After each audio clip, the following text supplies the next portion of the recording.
And so just recognize like what you think you know, you probably don't. And if everybody knows it, they almost certainly don't.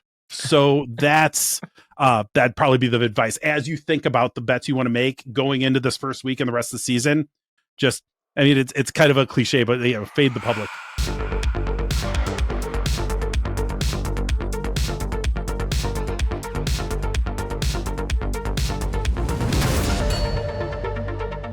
Welcome in. It's Behind the Lines, purifying sports betting, winning with SX. I'm Shane Pace here, Gosu joining us. And on today's show, football. But first, we've got a guest, and we're talking a lot about big data. Anthony Algmin, founder and CEO of A Train Station. Thanks for joining us, buddy. How are you? Doing great. Thanks for having me. It's exciting to be here. Hey, we're really excited to have you. I'm super jacked because this was one of the great connections that I felt I made at Bet Bash, was sitting down and chatting with you both during the speed networking event and then afterwards at the bar and hanging out and that kind of thing. But Anthony, I got to say, and I think I might have said this to you while we were there, but you probably, out of all the people I met during the speed networking session at Bet Bash a few weeks back, you probably delivered the most succinct, on-point elevator pitch I've ever heard in my life. It was awesome. So Anthony, for everybody out there tuning in, give us a sense of what A Train Station is and how it came to be. Absolutely. With that buildup, it's a little bit like Tenacious D with the greatest song in the world, and I have no idea what I told you in that moment of speed networking. But the key to A Train Station is I started my sports gambling journey 2-3 years ago in working with OddsJam, who I know you've had Alex Monahan on the show. Yep. And, I started working with them, but realized with the background that I brought from 25 years of data analytics and building these massive data systems that data scientists use to create things like machine learning models and stuff like that, I had a different approach than a lot of the people out there in sports gambling. And as I kind of pulled on that thread, first working with OddsJam and then building on top of OddsJam with this thing I called the Money Machine, which was kind of a spreadsheet based thing, it led us to a path of creating some new software that kind of approached top-down betting first in the way that I, as a data engineer, wanted to break down that challenge. And so what we wanted to do and what we did with A Train Station was to give people a depth of analysis and some of the visual tools and some of the things that I picked up in options trading to understand how do you look at the totality of a market and really make some betting decisions that are well-informed and are bringing in a bunch of different points of view. And so that's what we kind of leaned into with A Train Station to help people develop their sports betting strategies and then take those in whatever direction they want to run with. And I think that over the last year, we kind of, started out trying to be everything to everybody. And then we realized, like, no, we're not going to be the best live betting solution. We're not going to be the best arbitrage solution. But what we can do is give thoughtful people a place to think and kind of find that gold in the mountain. Like, that's what we want to do, is help them figure out some things that maybe everybody else hasn't already explored. And that's the key in our understanding. Our key to finding edge in sports gambling is to not do the same thing 10,000 other people are doing. You're probably going to want to find an edge that's somewhat unique or a specialization that is your particular strength. And that's what we try to help people find with A Train Station. And so we've decided to make it so that people can use this in tandem with a bunch of other tools out there in however they want to develop and grow as sharp sports bettors.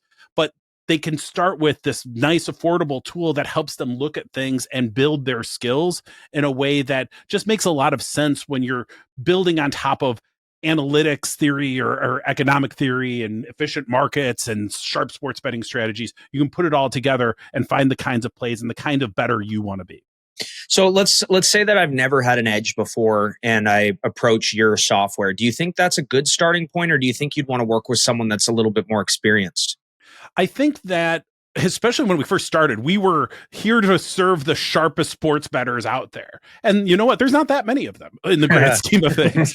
And so we put a lot of energy into creating what we call core searches. So like when you first log into A Train Station, you land on a place that doesn't just have like one positive EV search. It's got like 8 or 9 different things you can go look at, one click, and start reviewing and looking at plays. So taking that kind of core top-down approach and letting people explore and then build on that. One of the things that we really focus on with our tool is this customizability and transparency. Like we never ask you to trust a magic algorithm. We say, hey, if you want to weight Pinnacle at 2 bet onlines and 1, bookmaker and 3 other circas and whatever, you can combine these however you want to create a view of market truth that you can then go and look at plays. But the key is when you're starting, have something that's easy to use and find a few good plays. One of the things that we have, it's the very top of our core search page, is the plus money coin flip.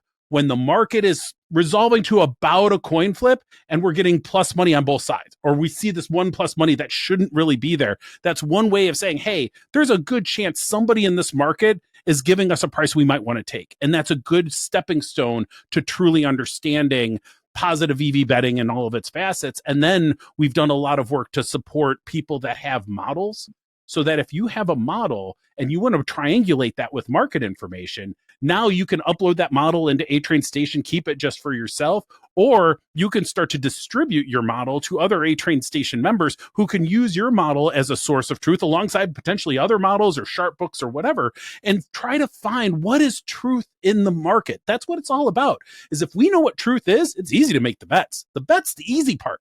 It's understanding what the bet should be is the challenge. It's understanding what truth is in the market. And that is, to me, the fun part. When you can outthink those billion-dollar books that are all trying to, fleece suckers on both sides, how can we see those needles in a haystack? That was one of the things that I thought about early on. It's like, all these good positive EV or bets with edge are needles in a haystack. We created the biggest damn magnet we could make, right? To suck all those needles out and say, here's all the needles, figure out what you want to do with those. And that's Right. really what kind of motivates us, both at the level of intro to kind of this whole top-down world, as well as more sophisticated strategies where we have people that are doing some really innovative things and how they're breaking down the market between looking at stats, looking at market information, bringing in their own model. It's really compelling to see how this world is evolving to more and more sophistication, but there's still opportunity for straightforward strategies to make money, especially this time of year when we've got football in 20 different directions. We've got basketball coming online, hockey. There's too much going on that even the sharpest sports bettors out there can't be experts in everything. You've got to pick your spots. And I think that leads to a bunch of opportunities for people to carve off edge in a number of different ways. It's very cool. So one of the things that we experience with OddsJam, and you kind of alluded to it already, and it's like if 10,000 people all bet it at the same time, you're probably going to put yourself in a little bit of a pickle having bet that wager. So when I was kind of just getting my beak wet with OddsJam a little bit, obviously these plays are popping up based on the books that I selected that were in my area, but what we found out behind the scenes, this was kind of well after the fact, was, and I think this is obvious too, but I also think it's important to bring up, is that the sports books were using that information, which is, again, I think that's obvious, but not only that, through a different provider, like just sort of labeled in a different way, the sports books were actually actively using that software for their own benefit, whether that was adjusting the line that they posted that, was soft, or just going, OddsJam just put this out to, 20,000 people. Let's go clip those 20,000 people right now. I'm not saying they would clip all of them, but go look at those accounts and then make the decision that we want to make based on, who that person is. Is it a female name? Just clip them right away, like that kind of stuff, right? So I guess the question is where do you see your relationship with the sports books themselves? Are they involved with your modeling in any capacity? And then if they are, where does that leave the player? Right. So we have one customer, and that's our members. Right. And so one of the things that I didn't like were, to what you alluded to, is when you start doing the same thing as 20,000 other people, it becomes pretty clear to those books that you're using a tool to find edge, right? And so there's that piece. There's also a piece around, we refuse to do automatic grading through the sportsbook accounts because we don't want to tell the sportsbooks that you're using a train station. Because if we do that and sync your account, it's kind of a big flag. Hey, everybody, this is a person you're going to want to watch closely. So we don't do that. Thank you for saying that, by the way. I've had that conversation with so many different people, and it just goes right over their heads every single time. To me, it was just obvious. I'm like, I want to serve this underserved population, which it's hard enough to be a sharp sports bettor. I don't want my software playing against me. And I think, like, for us, it's about the analytics. It's about being thoughtful. It's not so much about the betting activity itself. There's a bunch of other tools that are going to be better at that in the moment of trading. The way we think about a train station is, growing up from the financial industry, there's the trading desk, and I've created trading systems and supported trading desks where you're interacting on the exchange. But behind that, oftentimes, depending on the nature of the organization, is a portfolio manager. And that portfolio manager is making decisions at a more macro level and trying to figure out what is it that the traders should be trying to do in terms of building that book. We equate a train station to more the software that portfolio manager uses to figure out what should be done. And then the trader can go in and act very quickly. And I think the tools out there like OddsJam or Spot Odds or Pick the Odds or all of these very fast in the moment of betting, that's that trading software. That's that and inplayLIVE is actually the exact kind of software there too, is that you can win that foot race that will never even be entered into. And that's where I think when you look at those books out there that are using this kind of software, we're way past the days where, that book's so stupid, they have no idea what they do. You don't think Bet365 knows what they're doing? They know they're offering juicy lines, and they serve them up that when 10,000 people go and get it, they have 10,000 names that they now know that 2 days from now they're going to ban, because that's what happens when you get a Bet365 account and do top-down betting. They know exactly what they're doing, and they can do that because it's easy for them to take action. And so for us, we want to say, hey, the bettor needs some tools that are unique to them. And the books aren't going to look at the markets the same way because they're not trying to find the edge in the market. They're trying to fleece the bettor. And so we just say, you know what? I'd rather stay small. I'd rather continue to do and build the tools that I want to use. And I find that there's a lot of other people who want to use those tools too. And that's kind of what's driving how we're running a train station. So in theory, if John and I are both users of the platform and we don't know each other and we don't collaborate in any way, shape, or form, we're coming up with entirely different edges, and that we're not all being pointed in the exact same direction where we're all together betting on the same game for the same reasons. And if we do, they might be different reasons entirely. That's essentially what you're getting at, right? Right. And I mean, when prices are juicy, people are going to find those prices no matter what tool you're using, right? There's going to be some commonalities across all of these different tools. But what we like to do, and some of the things that we do that nobody else offers, we do something called what we call wait by hold. So say you have 3 or 4 different sharp books that you're like, these are the books I'm going to key off of DVIG to and find my plays from a basic top-down strategy. Well, wait by hold says, instead of giving them a certain amount of points, I'm going to take, Pinnacle, weight them a 5, and BetOnline and make them a 2, and Bookmaker make a 3. Instead of doing that, you have that waiting, but then you say, on this particular market, what's the hold? What is the hold that Pinnacle's taking on, this Bears game money line? And when you see that, and you're using sharp books to start with, the sharp books are telling us how confident they are. What's their limits? What's their hold? So if they're more confident in the line they're setting because they're charging less for it, I want to take that into consideration. So you can add wait by hold as one of your search criteria. Cool. And so it's things like that because there's so many different options, any of our customers can all still be using the same software and even a similar strategy, but they're going to be finding plays at different times, and they're going to be finding plays in different ways. So you don't get this, everybody's operating off that same one screen and they're just hitting it in order. And so that was a key thing, because any of these plays, like golden rule of advantage gambling, is that your edge is going to go away and you're going to have to come up with something new, right? Over time, every edge goes away. And so what we wanted to do is say, hey, let's be a little bit cool about this and try to make that edge last as long as possible. And now that we're starting to do true hybrid strategies with models, there's things that don't even move the market because the market doesn't see it. And that's that kind of holy grail of finding edge without huge CLV. Because if you don't have closing line value, the market's not seeing it. As long as you have real edge, you got to be careful.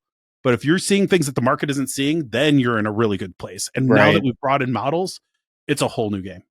Yeah, very cool. Yeah, very cool.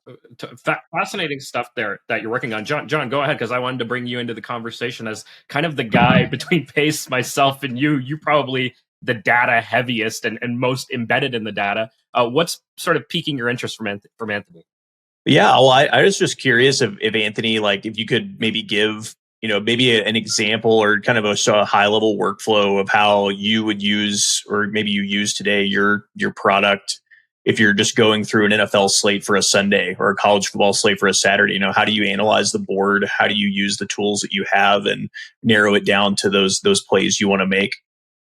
Right. So there's a few different kind of approaches that I'm using right now. And I've been deep in my Major League Baseball model for the last several months. And fortunately, that was like the only main thing to bet on. So I was kind of just singularly focused on that and trying to figure out the right betting strategy along with some of our members who are using that model.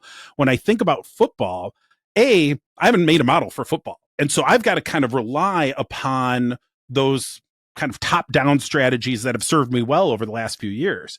And so the way I look at it is I'm kind of just dabbling with a few different strategies. We have our core searches and I tweak them the way I like them, but it's about looking at not just day of game, although I will do betting day of game. I have a live stream that I do every Sunday morning during football season where I'm finding those kind of public line movements and some plays there. But I'm looking for strategies that are either based on kind of a market wait by hold or mainline wait by hold strategies where I'll use that core search with wait by hold for main lines, non-player props. And then on the player props, I use a little bit of a different book set. I'll go in and do that. But I will look at those plays probably 2 or 3 times a day throughout the week leading up to the games, because I'm not a huge bettor myself right now because I'm doing so many things with the business and models and all of that. I just don't need the added risk of the swings of that. Though as I run well, I kind of increase that throughout the season. But what I find is that you starting with the core searches, building on top of those and making plays every day for those upcoming games are really key because you will get new information. But I think that's one thing. We're talking about how some of the, the accessibility for new bettors. One of the things that I think is important for new bettors to understand, and I'm sure there's many of them watching or listening to this, and that is don't be afraid to bet early, because even though new information comes out, that's what makes the market more efficient. So when you have an opportunity to bet early, do it, recognizing that bigger edges with alongside more risk is still worth taking on. But then I think like what you guys do at inplayLIVE with the in-game betting is something that is completely outside of my realm of knowledge too, because that is where you start to really react to all of these things you've learned up until that, and then put those in action in that moment when there's no time to be thoughtful or wait. Like if I miss a bet right now, it'll probably still be around for another half an hour when I'm talking about this weekend's first game, but you don't get minutes in live betting. And so it's a different kind of mindset. And depending on where you've started, you may want to develop some skills on the other side. And that's something that I know I personally, as a bettor, am very weak in and want to kind of grow my skills in as well. Yeah, when you're looking at those lines, like, or the plays early in the week, are you looking primarily at things like how much books like Pinnacle are willing to take on lines to kind of gauge which games they're more confident on, which lines are more set in the market? Is that how you're kind of starting when you go early in the week? Yeah, 100%. And the early week lines, you have to be aware of circles. And even, we don't have, we won't claim to have the best data in the world. We don't have the OddsJam level data or what have you. But hey, if I'm going to go look at Pinnacle or I'm going to devig off of Circa or whatever, at least understand what they're taking on those. And when they start to have line movements, one of the things that we do with line movements that we think is really cool is we don't just show, like, I found that the spaghetti diagrams of all the line movements is hard to interpret as a person because you kind of look left to right, and a human doesn't really see that over time very well, in my opinion. What I like are movies. And so what we did was the ability to kind of watch it change over time and kind of be able to go backwards and forwards through that. So when I see line movements at a Pinnacle or other sharp book, a lot of times as you're progressing towards those games in the early parts of the week, with those line movements, you're going to get increased limits. So a lot of times you can kind of see how those limits have changed as well and start to understand, okay, here's where I think we should be based on how the sharp books are moving. Is somebody lagging behind and yet taking a decent amount at one of the recreational books or even at one of the other sharp books that haven't moved yet? Because I find, especially since I've been playing the model, more and more of my actual betting happens at sharper books because I can get down there easier. And if I'm quick to move, they don't always move completely in tandem, or they have a difference of opinion that gets resolved over time. I got to ask here, like, you talked a lot about how it's perhaps catered to novice sports bettors and how, obviously more well-developed bettors would be able to sort of use your tools and that kind of thing. But what about those of us with perhaps a less developed technical background? Like, could I don't know how to code, for example, right? I've never used Python or R, for example. Like, could I come into your, and use your tools? What would it be like for someone like me with perhaps, a very novice technical background? Right. So there's a couple pieces to this. So using A Train Station, you don't need any technical background whatsoever. A lot of it's funny to me after building the software to see what the makeup is of our members versus what I thought it was going to be when I first set out.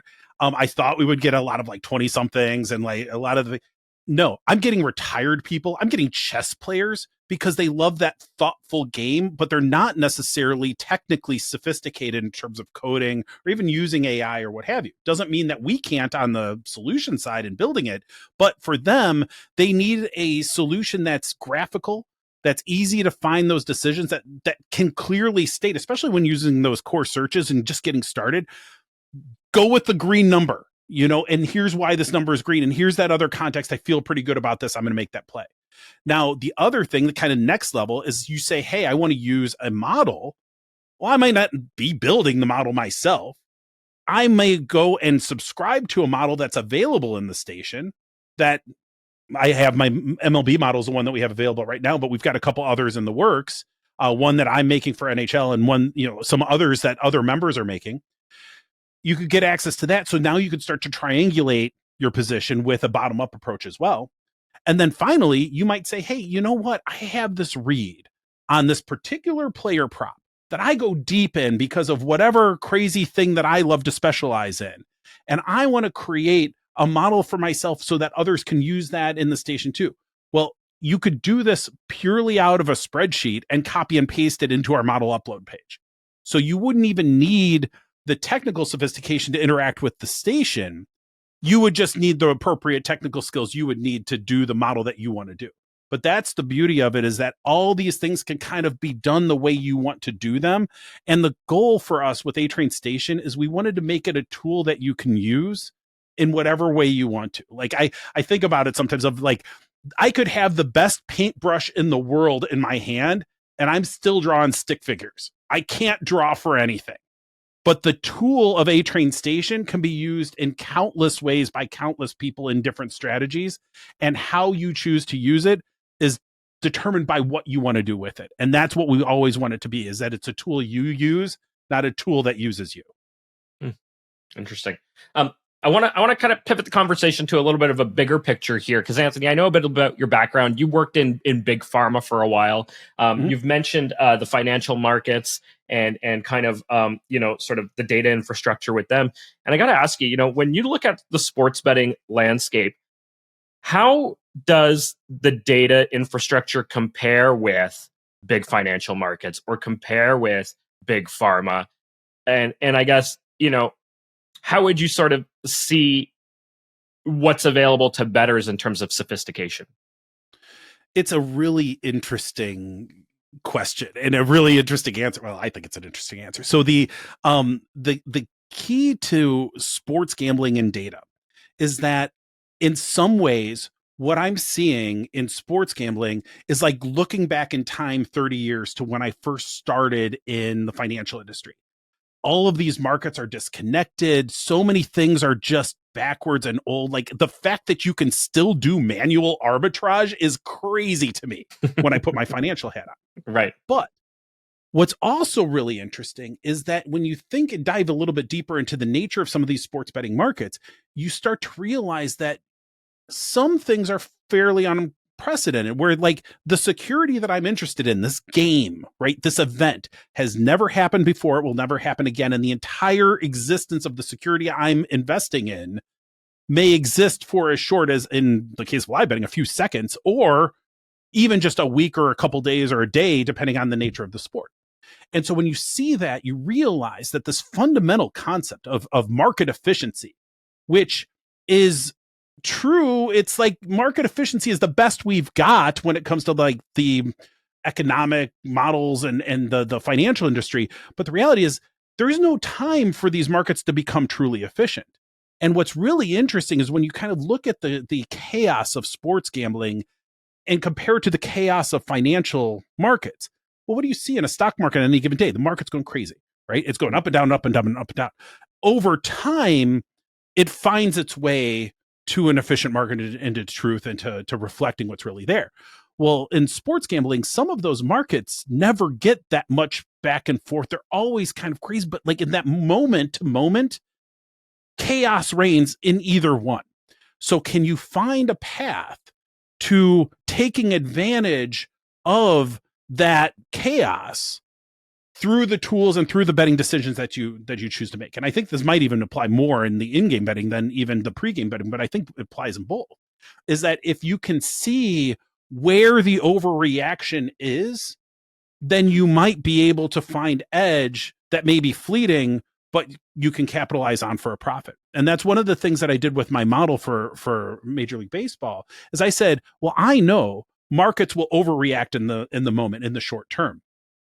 If I create a model, I want it to be the counterweight. I want it to be the counterbalance to that overreaction. I want to say, hey, put less emphasis on the recency, because I know the market's going to overreact to, oh man, they scored 18 runs in Colorado yesterday. They're probably going to score 18 runs again. Well, probably not, but maybe they do. And so the more that happens, the more the market overreacts, the more I want some sort of sensible sense of truth to say, hey, the market's likely hot here. It's overbaked. It's overbought. And start to understand that from that market theory. Now, to go back to your original question about thinking about this in conjunction with like the financial markets, it's all on a collision course. It's all coming together, and it's coming together faster than I even anticipated. Thank you for bringing that up, because that's where I wanted to go with it. Yes. Yeah. I mean, with Kalshi and Polymarket and some of the regulatory questions and challenges that exist out there right now, everything is starting to converge much faster than I expected. Even a year ago, I wouldn't have said that this thing is going to be almost akin to the financial markets, but it's because the financial markets are saying, hey, we can do that. We can do this sports gambling thing. Let's just go in and do that now. And now that gate has been opened. And so the amount, we thought we've seen a lot of change over the last couple of years. Oh, we haven't seen anything compared to what's coming, because there's so many players now coming into the space. Even the new school, old school, like the FanDuels of the world, are now saying, oh, we got to get into these prediction markets, because that's where this is all heading. Fascinating times. And as advantage gamblers, we thrive in chaos. You know, when I worked at a trading firm, we didn't make any money when things were quiet, when things were predictable. The money was made when the VIX goes through the roof and the volatility is all over every day. Sports gamblers need to orient to that same mindset and recognize, yeah, your day-to-day variance is going to suck, but we thrive on chaos. So don't always say, oh, the sky is falling. When the sky is falling, there's opportunity, right? It's when everything is steady, it's hard to find edge. Yeah, that's a great sort of way of looking at it. That we want to we want to take advantage of volatility, take advantage of chaos. Now that we are seeing, this sort of integration take place so quickly, how would you suggest that sports bettors kind of perhaps change their thinking, or at least start changing their approach to perhaps, start working in more exchanges into their into what they're using, as opposed to perhaps the traditional sports books? Like, and is that something that you're doing at A Train Station? Like, how will you look at an exchange differently than you would a sharp book versus a soft book? The sort of separating the three. We've already stepped into it a little bit at A Train Station with a strategy we call SLM. We call it stinks like money. And what this came from was me just running my mouth on the internet on a live stream, and it was realizing that, hey, sometimes the sharpest money is at these exchanges on the prices that look too good to be true, and you realize that, okay, I can play something at Pinnacle for plus 110, but if I go over to ProfitX, I can get it for plus 120. On the surface, you're like, oh, stay aligned at ProfitX, we're going to go get it. But then you realize I never win at ProfitX. And so then you're like, okay, well, what's really going on here? Well, the reality is that you have a market maker at ProfitX who's happy to pay for some additional liquidity, give you a little bit of a premium on an edge they know they have way bigger than that. And so what we said was, let's take a look at that. And we want to be on the side of the person who's offering that price. When there's heavy amounts of liquidity, you see $20,000 of liquidity over there, that's somebody who probably knows something. So we call it, something's fishy, something smells here. It stinks like money. So that's where it came from. And so, but that's where we see a lot more potential, where we start to see and integrate with the Kalshis and Polymarkets and that kind of world. That's where you're going to start to see massive amounts of liquidity, massive amounts of market information coming in very, very quickly. And we're going to have to be able to react to that. And so you're going to start to see more algorithmic driven approaches. You're going to start to see less and less opportunities for manual arbitrage. Humans can't move that fast. So if you want to play in the speed market, you're going to have to find a way to incorporate that information appropriately as fast as possible. And so it's not simply a matter of acting quickly. It's a matter of siphoning information and reacting to it faster than your opponent, who are the other bettors in those exchanges, right? And so I think we're on that path. You're already seeing evidence of that. One of the things that we want to be able to do, and it's kind of next on our list at A Train Station, is to provide better tools for market makers to be able to look at the breadth of the market and recognize that even though these pools of liquidity are disconnected, all of this information is getting shared. It's still a little disjointed right now, but like, you need to see that and you need to be able to react to it. Because if you're going to make markets, if you're going to offer bets that other people can take, the risk isn't in offering it. You know exactly where things are when you offer the bet. The risk is in if you don't pull that down when you should, if the market moves against you, right? And so you better have tools to tell you not what bet to make, but what bet to take down. And so those are the things that you need to be thinking about. It's a bidirectional challenge, much more than today. It's you have all the books, they offer you things, and then you decide, do I want to buy or not? And it's crazy to me that so many people will go out to sports books and not even care what the price is. Like, I'm looking at 6 different sellers on Amazon alone when I want to buy some new flossing picks for my teeth. And yet I go and make bets irregardless of price, betting hundreds of dollars on things. Like, that's sick. That's crazy. But we don't think about it right yet. And so I think hopefully people will start to learn that. But I think mostly people don't want to win. They're just addicted to making the bet and having the energy that's always going to be there. But I think that if we start to understand how all of these things are much more similar than they are different, yet they all have a little bit of uniqueness to them. I mean, to me, what is so fun with the sports gambling space is I spent 25 years doing data technology, and I spent about 15 doing consulting and data management stuff. I'll tell you, I would go into these meetings with a bunch of people who really didn't care that much about how their company used data. Like, they cared so much as they didn't want to get fired, but they didn't care the same way as a bettor cares whether or not they win. And yet the same process of data-driven behaviors, the same process of looking at information and coming up with an action that will hopefully lead to profit, it's exactly the same. And so you start to understand these different contexts. And I always told the junior consultants, I'm like, you know what makes a good consultant is knowing what pattern fits the situation that your client has.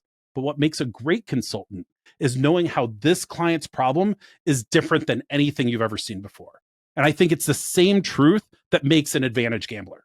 If you can see this thing that you've never seen before and figure out a way to capitalize upon it, you are going to make a tremendous amount of money in this space. If you are simply trying to apply a pattern that is well established, you may make a little bit of money, but you're never going to be elite. And I think that that's really, at its core, the thing that separates, like, you guys. I mean, what you guys accomplish in betting is on a level that nearly nobody on a statistical basis will ever achieve. And the reason you do that is that you can find opportunities that no one else sees. And it's understanding what to do about them and knowing those unique things that allow you to profit at an exponential rate. And it's the same like anything. The best athletes in the world get paid so much more than the league minimums. And it's for a reason. It's supply and demand. It's all economics. It's beautiful. It's all the same thing. I love this stuff. Yeah. Going back to talking about the exchanges and then fitting it in with the financial markets and the overreactions and things like that. Have you watched prediction markets I guess the football season just started now that it's the first football season where we have a Kalshi in the United States. But I don't know I believe I wanted to say the way they show the liquidity in a market, they're actually showing like all the liquidity that's been posted on games for that league that week, essentially. So like if they show you the US Open Djokovic match today, that's the number they show there isn't on that match. It's on all US Open men's singles matches, right? So when I was watching the Notre Dame Miami game, because that was obviously a tight game at the end where it makes sense to watch a money line or just a yes no to win the game market resolve, right? And I wanted to say there was like 160 million in liquidity on college football week 1 and games on Kalshi, which is crazy. But I was watching as Notre Dame, drove at the end of the game down 3 to try to tie the game. And I want to say the market started to resolve obviously towards Miami as the winner, but the percentage odds they gave, or the implied market percentage for them to win the game, was totally off any sports book, right? As sports books were giving, plus 400, plus 500 on Notre Dame on like second down while they were driving, and you could get Notre Dame essentially at like 15-1 on the exchange because there's people taking that minus 1,500 on the 6 cents on the dollar, right? Have you paid much attention to that, and do you have any thoughts on how the high volatility situations in sports could be impacted by those markets?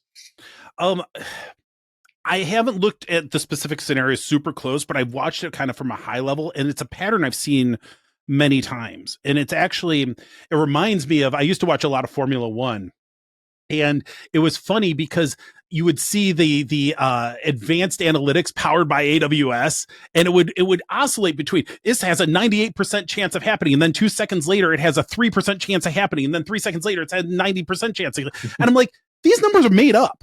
Like, how you're processing this information is questionable to begin with.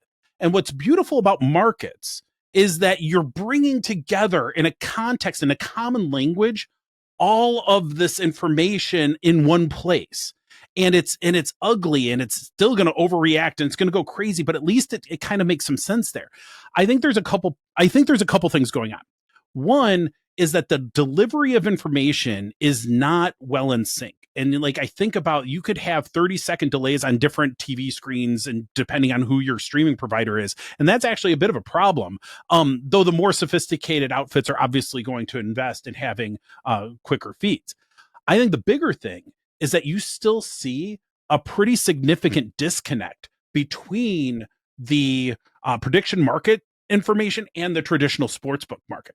I think you've got a bunch of sports books out there that are looking at other sports books, but aren't necessarily fully integrated with that because they don't know how to interpret a publicly driven source of information that way.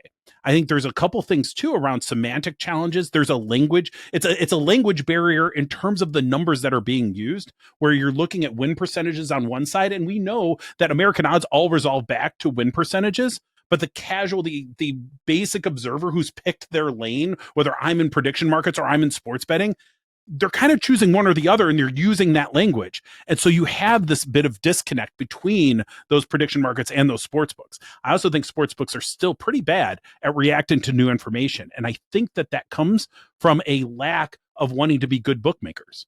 I think it actually goes all the way back to that, where you see books all being super reactive and just saying, oh, I'm going to go do what this one book does. Or like you look at the market power of Pinnacle in just the sports betting world by itself is staggering.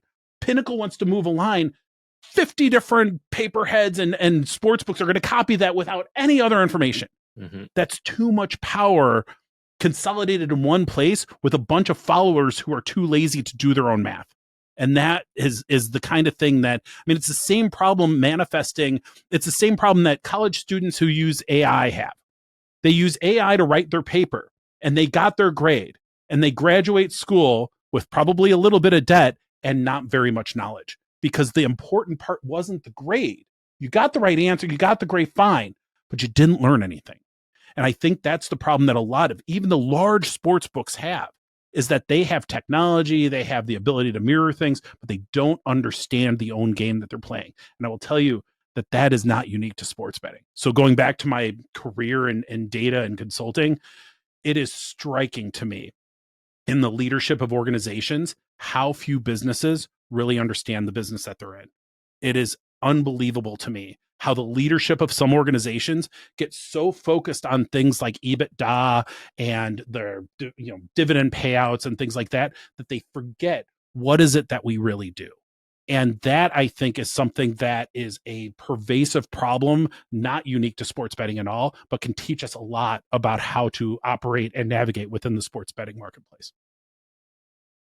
Fascinating stuff, Anthony. I feel like we could probably talk about this stuff for another hour, 2 hours easily, but we've got another more of a show to do here. So I'm gonna let you go. But before I do, I want to just ask this, because it is the first week of NFL. There are, probably the biggest sports betting market in the world. Bettors around the world are super excited for the NFL. If you had one message to general sports bettors out there about the NFL season ahead, what would you say to them? What would be sort of your one piece of advice for success? My latest favorite thing to say, and when I get a question something like this, is to go against the obvious thing. I think there's so many things out there that we feel like we know, but when we enter a new season, quickly we learn that, oh wait, that team that was so good last year, that team was so bad. Like, we're basing too much of our future projection on that past knowledge, and too much is going to change. So if it becomes too obvious, go against it, because the market's going to overprice it anyway. And so just recognize that what you think you know, you probably don't. And if everybody knows it, they almost certainly don't. So that'd probably be the advice as you think about the bets you want to make going into this first week and the rest of the season. It's kind of a cliche, but fade the public to some extent if you really want to boil it down. I didn't invent that. Love it, Anthony. Really appreciate you coming on the show and just sharing, what it is you're working on in your approach to analytics and data in the sports betting world. Anthony Algmin, founder and CEO, A-Train Station. Thanks for joining us, man.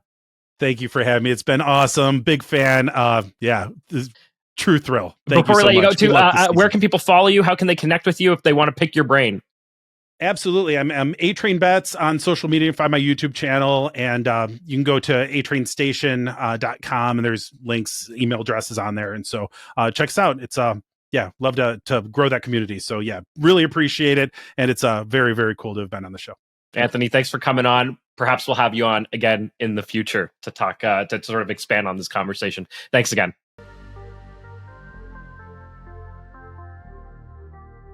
All right, Anthony, founder and CEO from A-Train Station. That guy was honestly incredible. Can't wait to have him back. A fascinating conversation, but it is now time to talk all things football. We got his take and his piece of advice for people out there. But guys, as we sort of come out of that conversation, what are you guys thinking about when it comes to the NFL pace?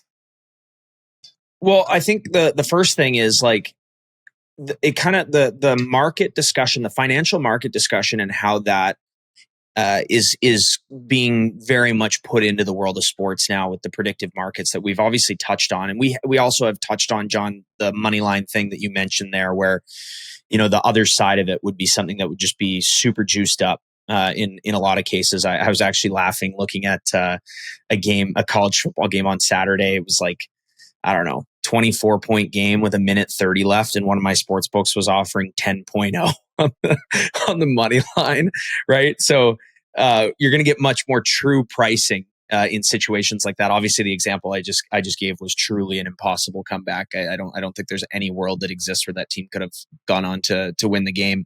But the games that can, and like most notably, there's this famous Bills-Chiefs game that I'm sure everyone's heard of. It's arguably the greatest NFL game that was ever watched from an entertainment standpoint. Absolutely. But just think about the predictive markets in that spot.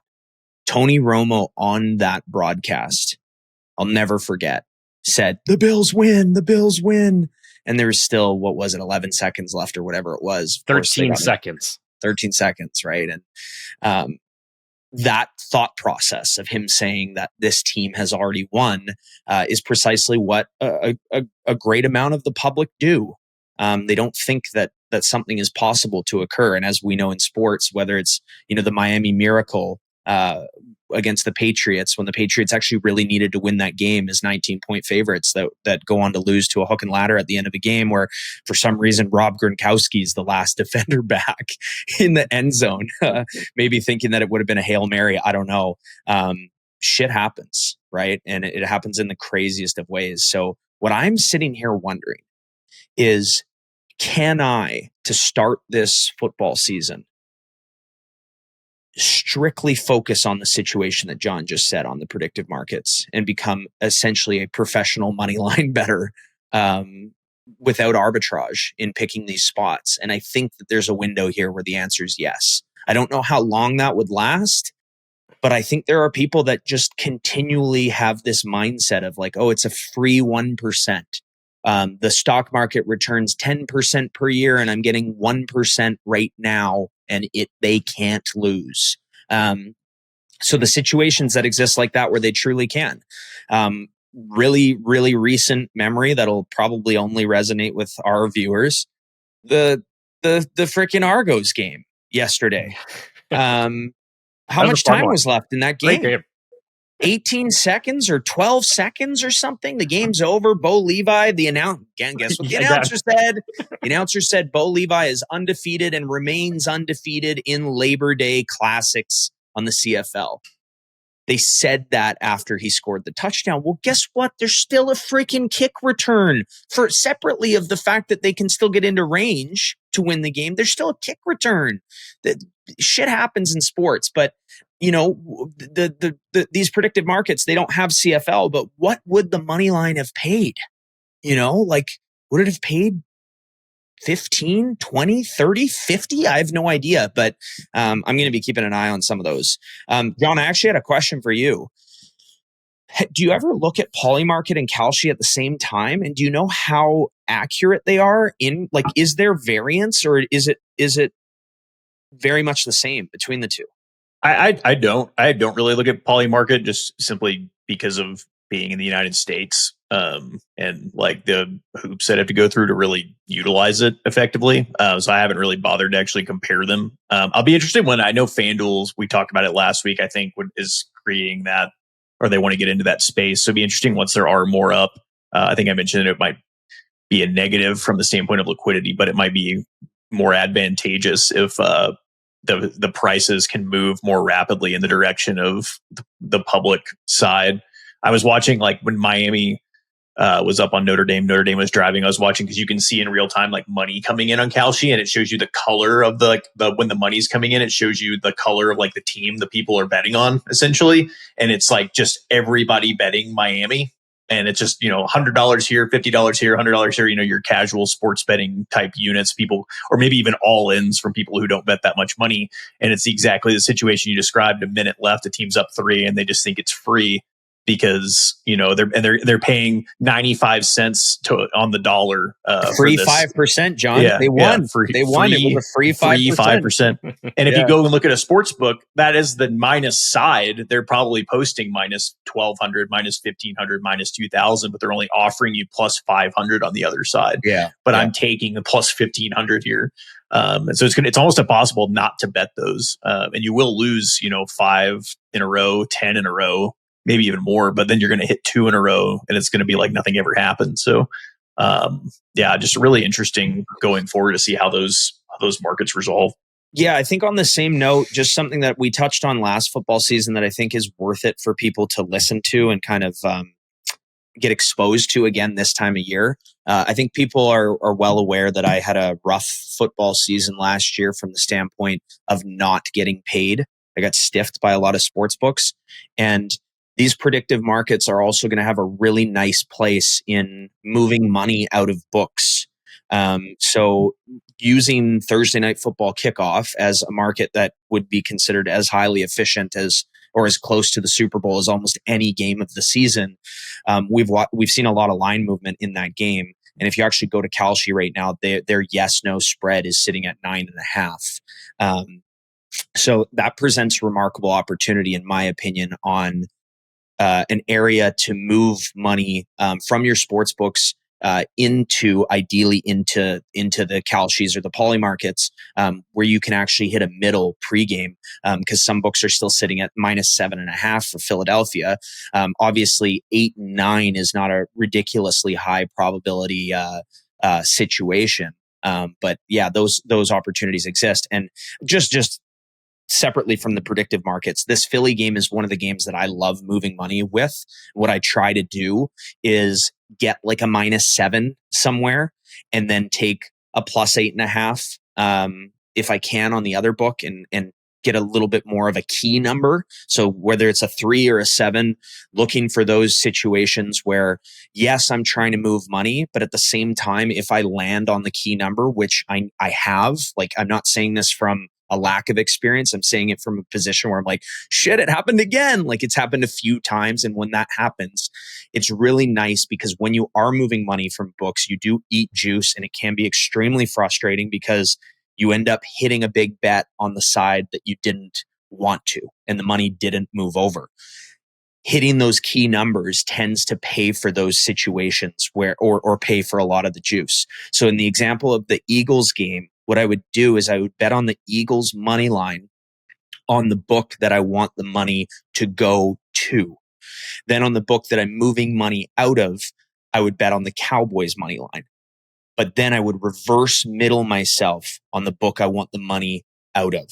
So I'd also take Philly minus 7 on that book.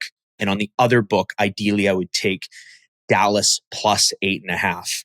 So I'm in a situation now where, can I get hosed if the Cowboys win and the money went the wrong way? Yes, absolutely. However, I still took enough scenarios that I didn't empty out an entire book somewhere. Money still moved in a way that allowed me to keep doing it. Now, if Philly wins and they cover, I still moved a lot of money out because that's such a juicy line. And if they win by 7 or 8, oh my God, I'm just like, not only did I move money, I made money.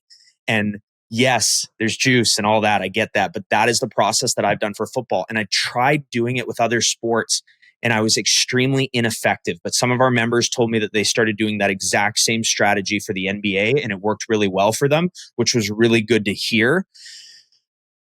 Anyways, long story short, predictive markets, great spot to add into your arsenal of how you're moving your money. And football season's such a great time to do it.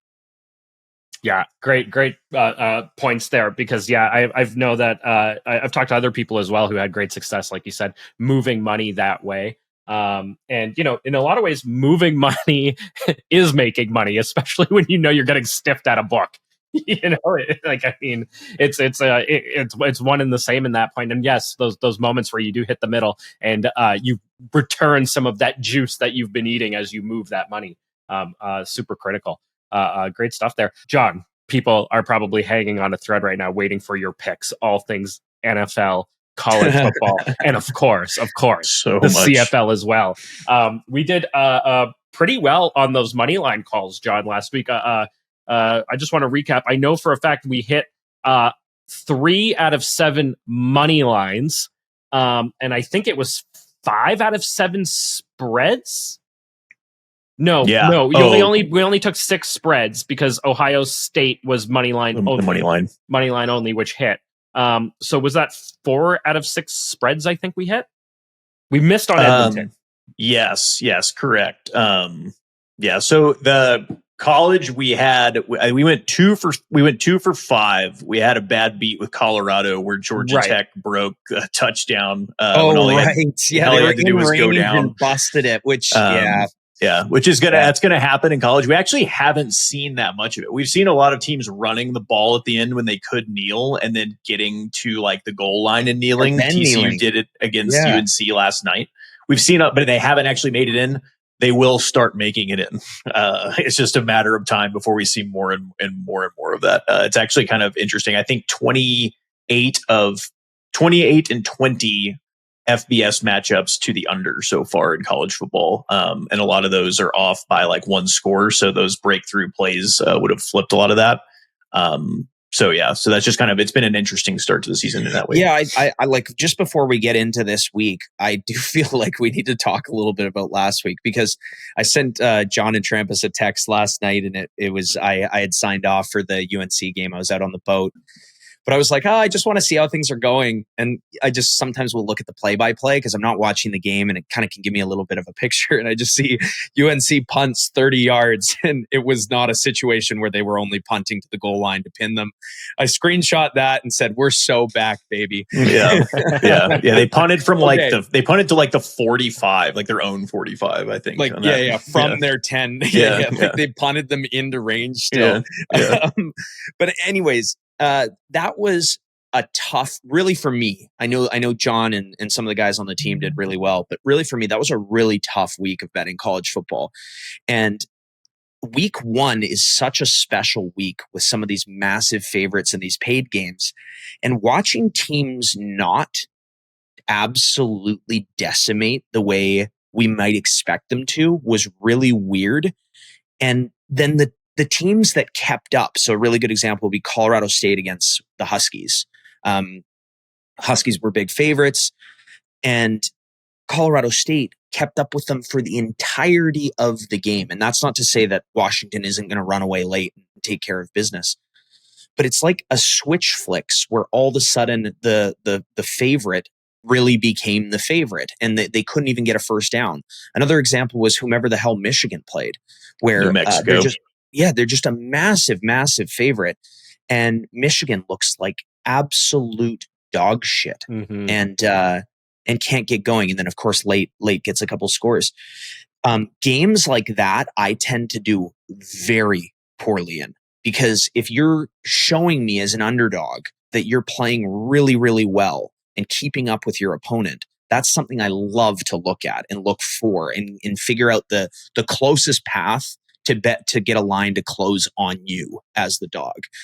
So not necessarily looking at the game, maybe looking at the half.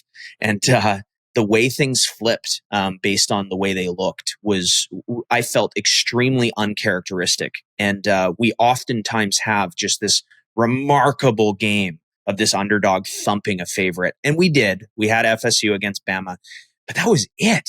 And I was shocked. I think we'll maybe see a little bit more of it this week, but it was a tough week. And the lack of scoring in the fourth quarter for college football blew my mind. Very, very strange. Yeah. It was unbelievable. It's like, is everyone rusty, or is just like, is the talent worse? Like, what is going on? Like, college football and scoring is just so notorious. And as John alluded to, just under city. Yeah. Anyways.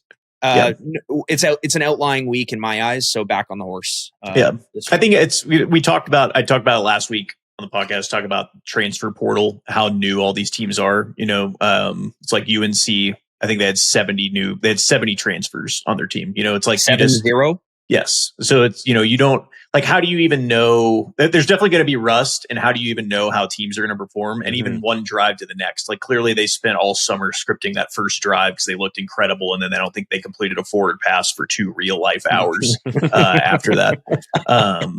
So, and I think that's actually true. I think that's true. Yeah, I think that's totally accurate. Yeah. So it's just, week 1, I'm actually typically not dialed in, like betting the way I was in week 1. I'm typically like in Vegas or something. It's Labor Day weekend, and so this was it was just a good reminder of why I do that every year. And you just need to watch and learn and let some of these teams come into themselves. So yeah, that's a really good piece of advice. Don't overreact to week 1 of the NFL either.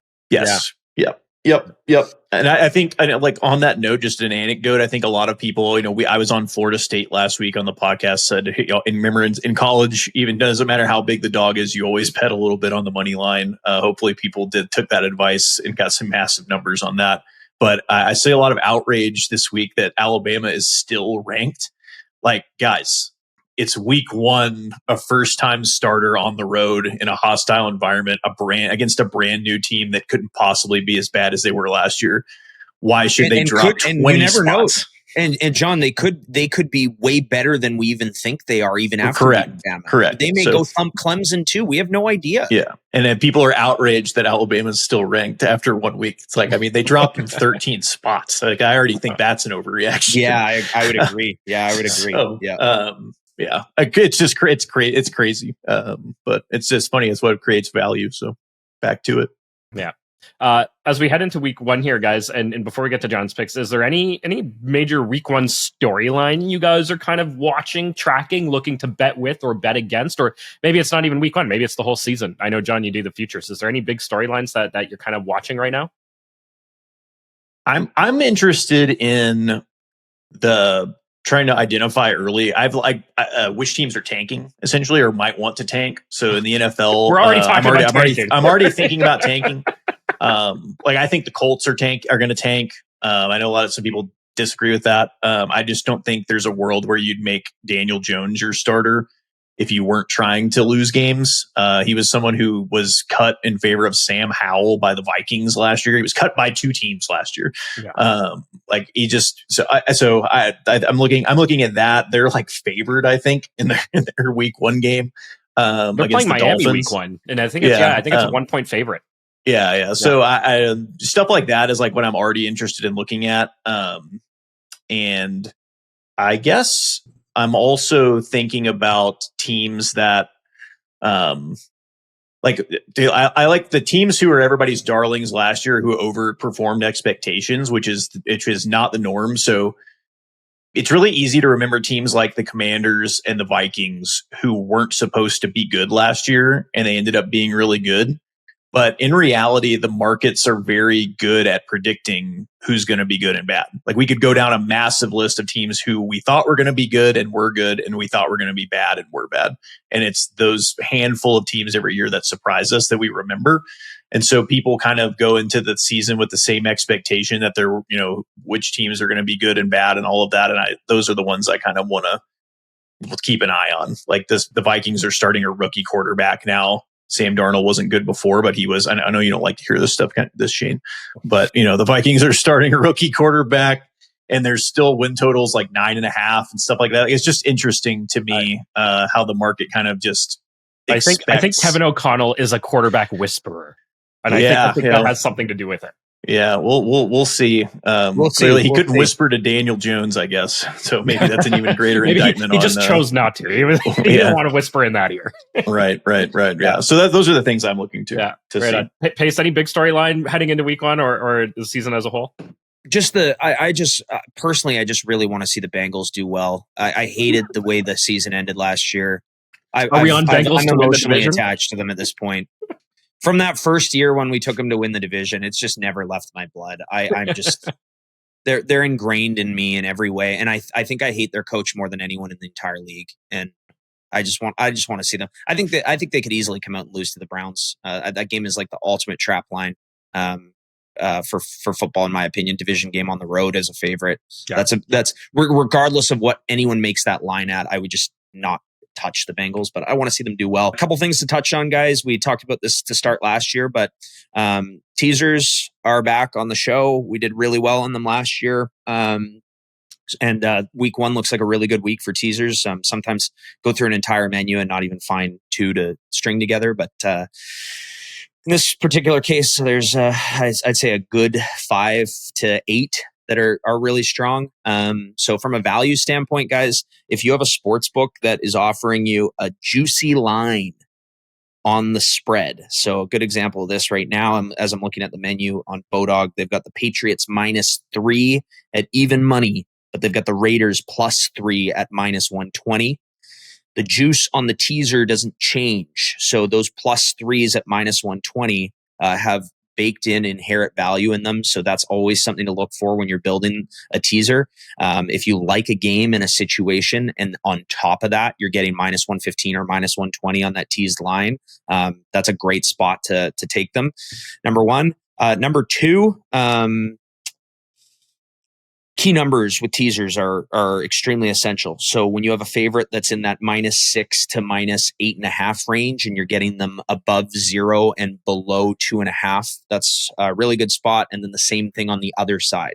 So when you have those +1.5s to +4.5s and you're going through 7 and 10, those tend to be great spots. So good reminder as we head into the season that is typically what we're looking for. And then for me, my final filter is the Andrew Pace filter, which is, do I actually want to bet on that team and why or why not? So a good example of a situation this week that John loves that I hate is the Chicago Bears. And he just mentioned the Vikings going on the road, and I agree with him 100%. The part that I don't like about it is that means you're betting on the Chicago Bears. So John loves that shit. He's never, ever, ever afraid in those spots, whereas that leg myself, I think the Bears are just the most disgusting thing that's ever happened to football. And Caleb Williams, I don't think he's him. But yeah, I wanted to just caveat things with that, and then let's hear it, John. Let it rip. Going to NFL week 1. Yeah, sure, let's if you like dive into anything the in grind. college, NFL week 1. What are we looking at, John? Yeah, so I'll be honest. This is probably the most, at least as far as my power rankings and my projections are. This is one of the most efficient weeks I've ever seen, which makes sense because it's week 1. So like there's hardly any games I'm off by even a point on or more than a point. There are some games that I do like, but I do like the teaser spots like Pace alluded to. If I'm going to bet any side this week, if you really like twist my arm and said bet a side, I would probably take some favorites. Like I like Washington. I think you can get Washington -5.5 now. I don't understand this because the hype around the Giants is Jackson Dart. And so their win total and a lot of their futures odds like makes sense. They got a lot worse, right? Because they think that Jackson Dart's going to be pretty good. So everything is like, their win total went up, all that kind of stuff. They pay less to win the division, but he's not playing in this game. So I don't understand why the spread moved a full point towards the Giants because of the hype around a rookie quarterback who's not playing in the game. It's Russell Wilson playing in this game. So I make this line 7.5. It's down to 5.5 now. It's 6.5. I probably wasn't going to bet at 5.5. I think I probably will. So yeah. I'll take Washington -5.5. And again, it's kind of a sucker bet. It's a division favorite at home over a field goal, whatever. I think the Giants still suck. I think their organization's a joke. So I'll happily bet against them. And then the only other game I'm actually really far off on is the Steelers. I actually have them favored by 5.5 at the Jets, and that line is 2.5 right now. It's actually moving. It's shrinking. I think it's going to keep dropping. And I think probably what's in the market is just a fade of Aaron Rodgers, especially having not really practiced or done anything right in the preseason with the team, which I totally understand. But I mean, it's like that Steelers defense, I think is still going to be really good. And it's Justin Fields on the other side of the ball. Oh my God. If the Steelers don't score a defensive touchdown, I'll probably be surprised, honestly, in this game, or at least get turn the ball over in their own red zone. So I don't like backing Mike Tomlin as a favorite on the road. He's a much better coach as an underdog and that sort of thing. But I do think that line's wrong just because I think there's a little too much anti-Rodgers early in the season buzz, which is kind of ironic to me because I have a hard time imagining he finishes the season. He's like 50 years old. So like if there's any time to back the Steelers, to me, it's probably actually early when he's still healthy, because I think he could figure it out once he gets out there. Yeah, so those are probably two that I'm on. I also like the Broncos at home against the Titans. Anything under 10, because Cam Ward, rookies, he's looked pretty good, but he's starting on the road in elevation. It's always a really tough spot. I think the Broncos have a really good track record covering at home, but I'd rather just tease that number down and put it with something like the Bears at home rather than lay all those points. And if the Broncos are up 8 late in the game, Sean Payton's going to he's still throwing. Yeah. Awesome. So I do like that one. I just don't want to overexpose there. I have a lot of money on the. I see the line for Denver at -7.5 right now. So it's bouncing around. I think the public's going to come in on Tennessee. I think they're going to buy it. I think they really buy into the Cam Ward hype, and I think there's just a mismatch in every aspect of the game between those two teams. I think the coaching for Tennessee is atrocious. It's bottom 5 in my opinion. So I think they're going to get out schemed and out game planned. And then that's it as far as sides for me. Okay. I do like a couple unders. I really like the Chiefs Chargers under 46 in Brazil. I feel like that I expected that number to be a little, I make it like 42 and a half. I think there's just no explosiveness between those two teams. Obviously, Mahomes is a great quarterback, but I mean, he's just working with what Brady was working with, essentially, like a lot of kind of has-been guys lacking explosiveness at every position. I think there's going to be a lot of running the ball in that game, and it's just a weird game. It's played in Brazil. It's a weird game. So I like the under in that one. And I also like the under in the Minnesota-Chicago game. Again, I think the Bears offense maybe takes a step forward with Ben Johnson, but it's not like Minnesota hasn't game planned against him. He's been in their division as an OC for years now. And then you got a rookie quarterback starting on the road again. I think it's a lot of running the ball. Gonna be sloppy. That field's sloppy. So 44.5 in that game. Under 44 is a key number. I like that as well. All right. Good stuff there. Pacer, you want to get your teaser out here while we stay on the NFL? Yeah, I actually think there's probably 9 games that make sense to tease this week. I am not doing that myself. I like 5, and I have bet the 5 as all together on a teaser because I love, I think that always makes you just look good in the sportsbook's eyes when you're stringing something like that together. But the Eagles, the Raiders, the Commandos, the Lions, and the Bills, all of those pretty much span through key numbers. The one exception being Buffalo doesn't get it to 7.5. It gets it to 7 flat. So if you're betting this, absolutely make sure that you bet it where only that leg would void, not the entire teaser. So I wouldn't put that one on a 2-pick teaser because that would likely void there. Now, I'm also probably going to do some combinations of 2s, and my 3 favorite are the Eagles, the Mandos, and the Lions. Those 3 are my favorite. So I'll probably do that 3 as a single as well. And Shane, I think our segment's back.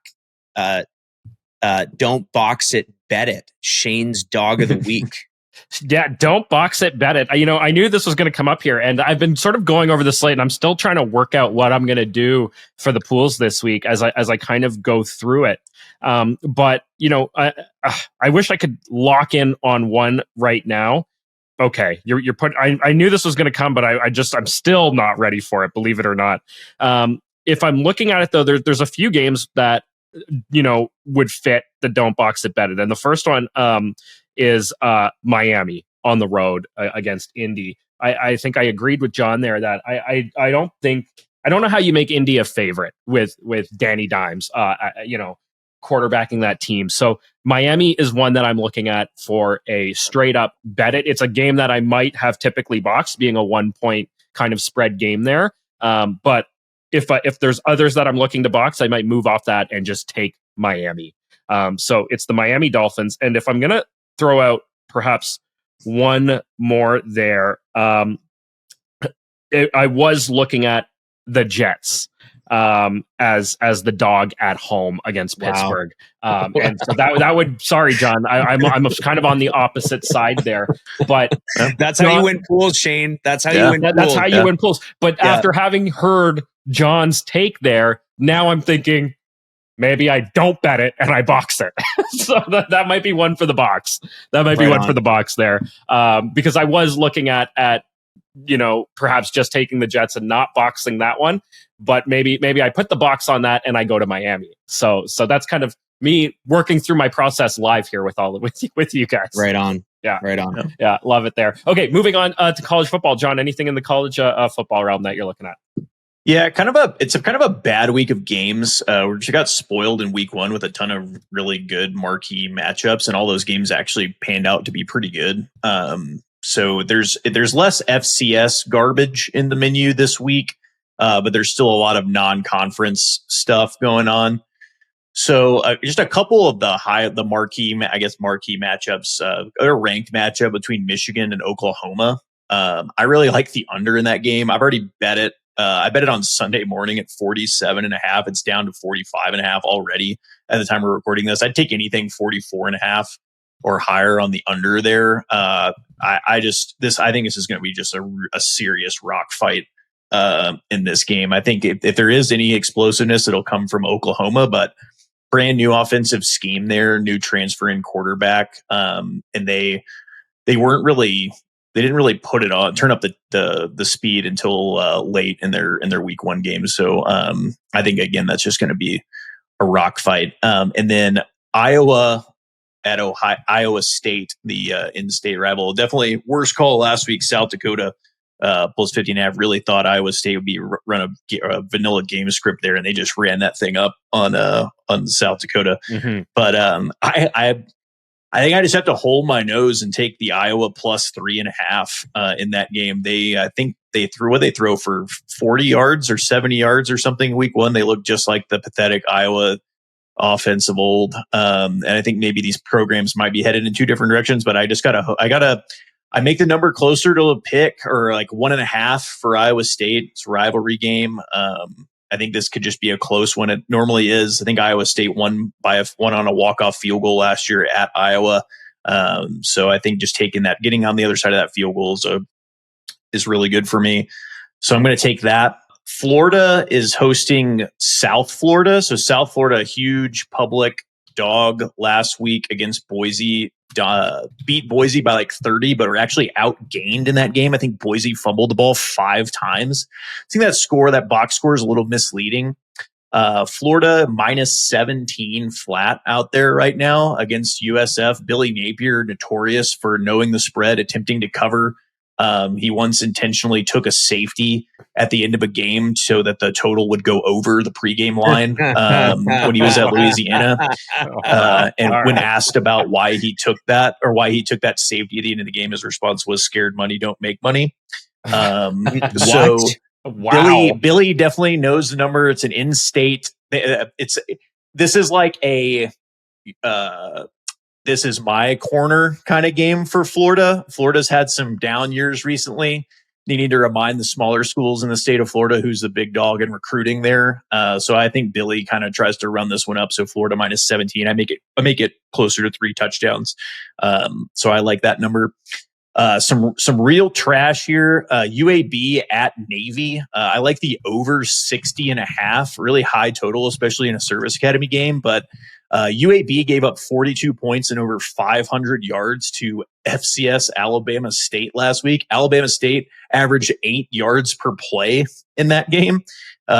Converted 13 of 15 third downs, ran for over 200 yards. I think Navy just slices right through UAB, and UAB runs up tempo, tries to keep up. I just see a lot of scoring, a lot of large plays in this game.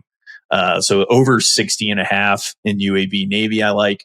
And then to wrap it up, Central Michigan on the road at Pitt.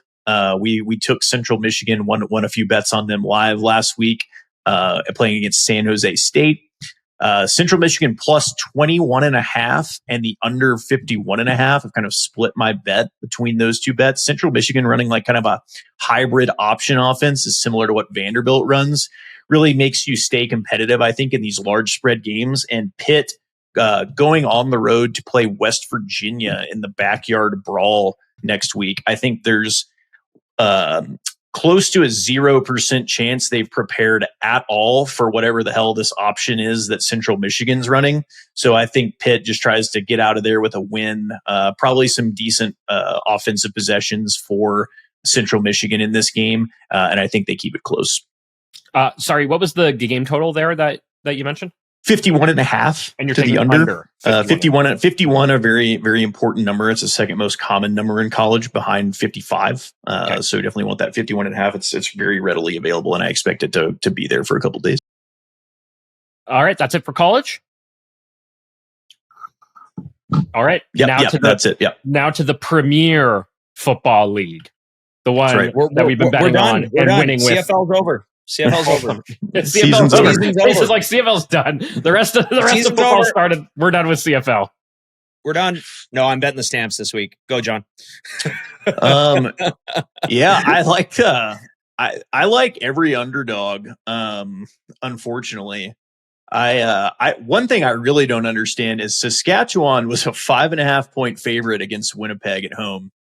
And now they're 1.5 point underdog. That makes no sense on the road. That doesn't make any sense at all. So the books are saying that in the CFL, home field is over 3 points per game, which is over twice as much as they give the average NFL team. Like, in That's what crazy. Universe does that make sense?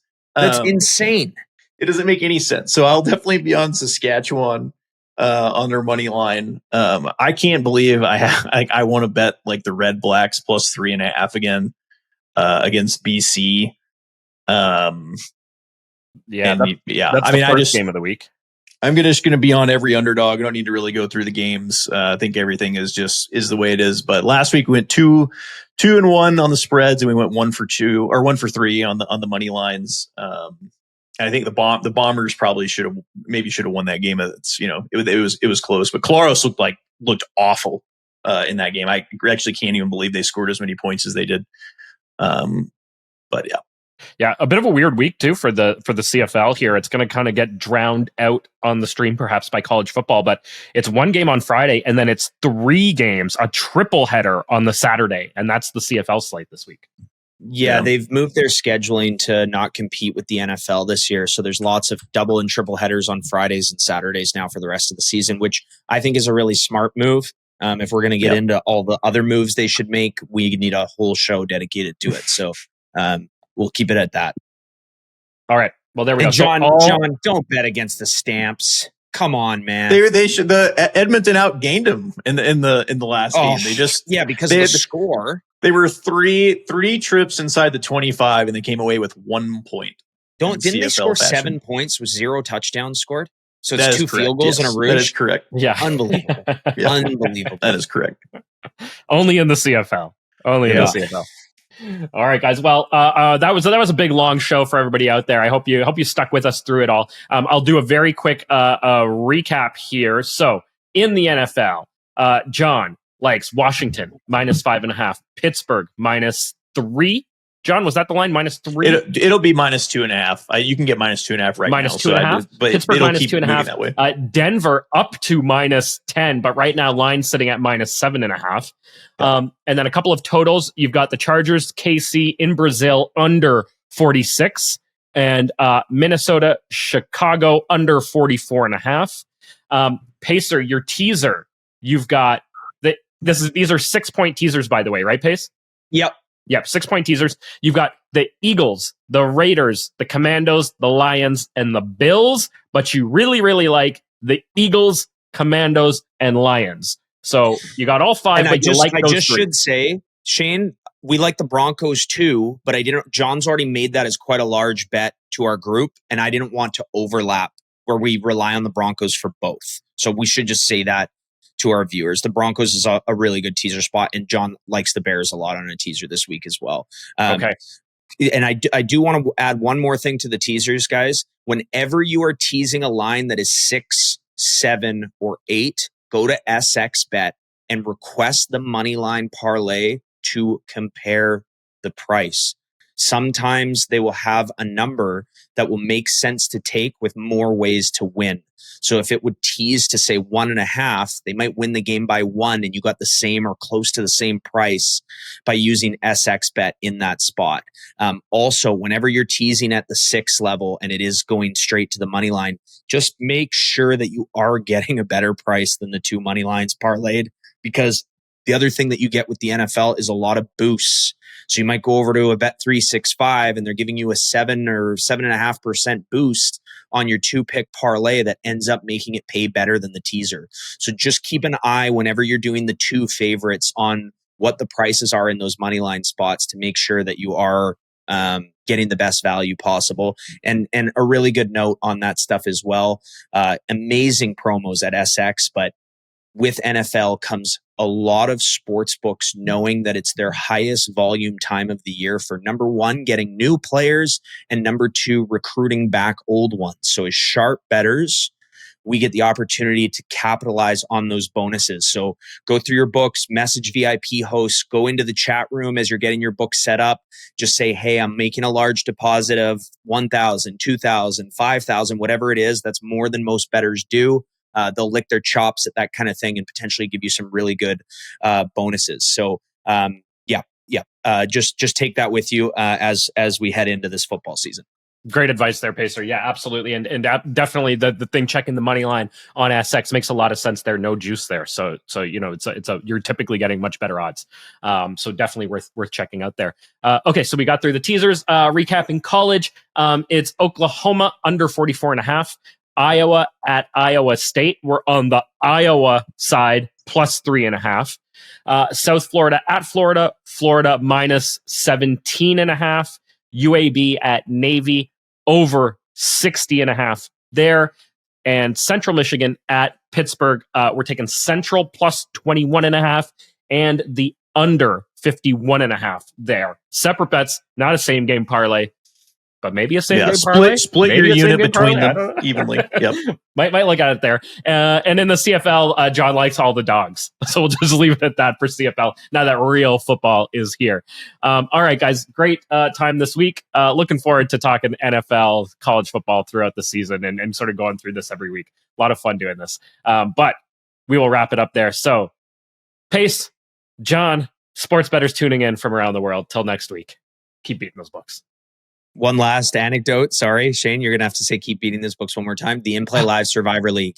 You can join the Survivor League right now. Yes, get in. Up until Saturday. We had an amazing $54,000 pot last year. Okay. So if you need any of the details about Survivor, message us on Instagram, join our free Discord and message us there, whatever you need to do. 54K? That's what it was last year? $54,000. I don't think we'll get there this year because the turmoil in the pot, the turmoil in the season, because we allow rebuys in the first 4 weeks, is what got it to that level. I don't think we're going to see it that high this year, but massive pot. We just pay a little league fee, so essentially no vig.